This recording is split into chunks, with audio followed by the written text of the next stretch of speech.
Welcome everybody to Quick Traps, the series where I showcase quick, high-scoring opening traps so you can avoid falling into them or trap other players. This week we're going over the Max Lange Attack. This opening is great for beginners and intermediate players. The lines are very tactical, which will lead to lots of wins and will help develop a strong tactical sense. The lines are also very forcing, so you won't have to memorize a ton of lines, and if black's not prepared, they can get in a lot of trouble and lose very quickly. Let's get started. So the Max Lange Attack comes out of the Scotch Gambit, so we start with e4, e5, knight f3, knight c6, and d4. This is the Scotch game. A very popular opening from beginner all the way up to master level. This pawn should be taken, as whenever one side gets a pawn duo in the center, it's generally a good idea to try to eliminate that if you can. And here black can, so black plays e takes d4. Bishop c4, white goes for the Scotch Gambit. Knight to f6, and white plays the double gambit with castles. Here black has two main moves. Knight takes e4 is the most popular move, the double gambit accepted, but bishop c5 is what we're going to be looking at today, the Max Lange Attack, a very dangerous opening for both sides. Oftentimes in games that reach this position, the player who is better prepared will emerge victorious. Let's look at some lines. White should certainly start with e5, and where does black move this knight? Well, black actually can't move that knight at all. Moving the knight would be a huge mistake. So already we can see if black doesn't know the theory here, it's very easy to go wrong. If black tries knight e4, we simply play rook e1. We're attacking this knight. The knight's trapped. It can't go anywhere, so you have to defend it with the pawn.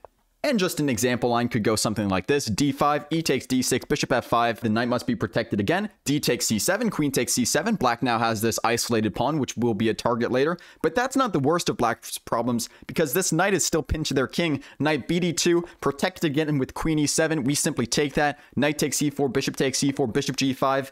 And where is the queen going? f6, knight d2. White will win a piece no matter what. You can feel free to take a look at these lines after knight e4 in the analysis yourself, but all of them result in good positions for white, and the moves are all very easy and natural to find with white, so it's not worth exploring any additional lines here. The second move black can try in this position is knight g4. Here we continue with bishop f4. We must defend our pawn, and if black continues with a very natural move, castles, the most popular move in the position, we simply play h3. The knight has no squares. It must retreat to h6. d5 or knight takes f2 loses material, so when the knight comes back to f6, we simply capture this knight. Black's king side is destroyed, and they're going to have a very hard time defending in this middle game. We continue with c3 to break down black's center here. This center pawn is very annoying for us as white, so we're willing to be down a pawn in order to get rid of that center pawn and get fast development for our knight. This knight is going to come to f6. The queen will come to d2, attacking h6 straight away, and white is of course going to be better here. White will have a very nice game from this position. All right, so what if black does know the correct move after we play e5? They play d5, and this line is very forcing. We start by taking this knight. D takes c4, rook e1 check, bishop e6, and knight g5. And white has a very sneaky threat here, because it looks like they hang their f6 pawn, but their threat is knight takes e6, and after f takes e6, we play queen h5, we fork the king and the bishop. And this is the most common trap in the Max Lange Attack, and you can trap even very high-rated players. You can see here in the database, there's a 2500 that got trapped, 2400 that got trapped.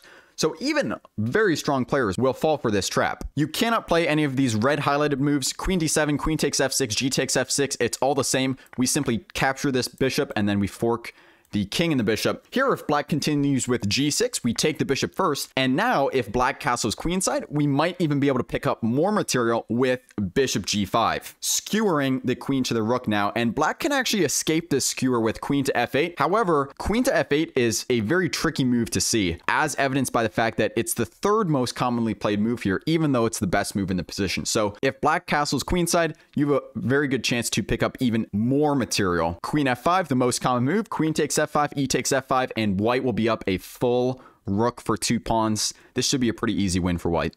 Going back to this position, I just want to explore what happens if black castles here. Now, this is actually worse than queen takes f6 or queen d7 or g takes f6, because here we're going to play f takes g7. The rook is attacked, so black has 2 moves. They either take the pawn or move their rook. Either way, it's bad news bears. If king takes g7, rook takes e6, that rook is untouchable because of the knight fork. And if rook to e8 is played, we simply play queen h5 and it's lights out for black. h7's hit, f7's hit. There's no recovering from this. So that's a really nice trap with queen takes f6. But what if black plays the best move, which is queen d5, stopping white's threat of taking the knight and forking the bishop? Here, we're going to hit black with the next move, knight c3, and that knight is untouchable. The queen is not defended by the bishop. The rook is pinning that. The queen must move again. The queen moves to f5. Here, white should continue with knight c to e4. Black will safeguard their king, and now, only now, do we play g4. It's very important to play knight c e4 before you play g4. If you play g4 first, white can get in a lot of trouble. For example, if you play g4 here on move 11,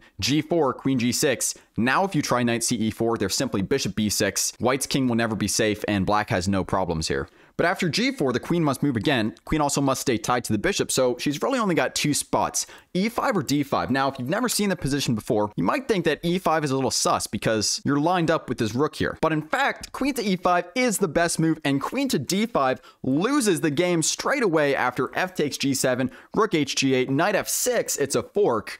Queen back to d6, knight ge4 now, hitting the queen again. Queen e7, knight takes g8, rook takes g8, and bishop g5. The queen cannot stay tied to this bishop. f6 is a good try, so that after bishop takes f6, now you say, hey, you can't take my bishop because your bishop will hang. Well, after queen f7, knight takes c5, black realizes that their bishop is also hanging. Queen takes f6, knight takes e6. White is up a full rook and will be able to safeguard their king. White wins this one.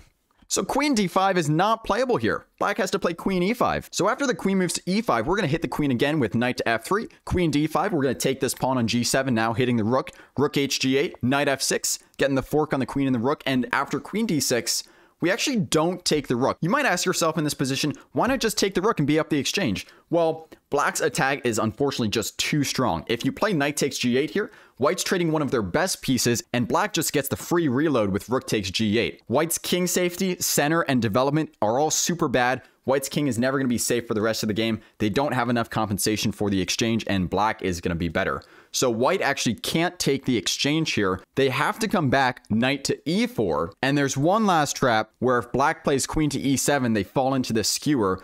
Something similar we saw earlier with bishop g5. But the best move for black here is queen d5. And at this point, black has avoided all of the traps. They've avoided the traps on move 6, on move 9, on move 12, and 16.